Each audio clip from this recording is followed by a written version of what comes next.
Ito yung iyong katanungan.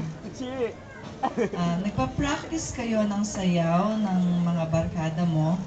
Minsan, nagkamali ka. Tinawagan kang bobo. Ano ang gagawin mo?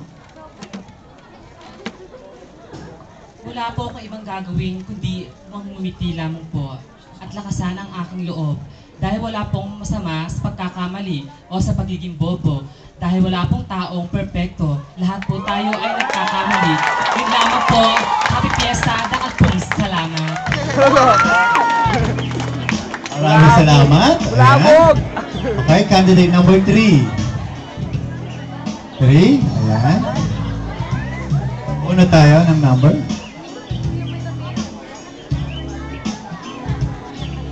Judge number 4. Greening?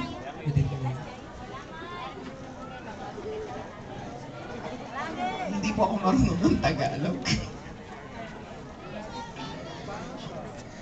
Ano-ano ang maitutulong mo sa ating barangay para matuto sa wastong pagtapon ng basura?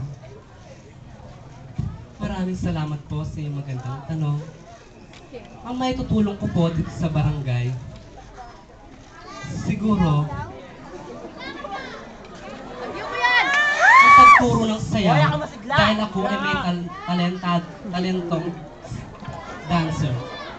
At sana po, Ba't napunta doon? sa aking pagtuturo ng sayaw ay may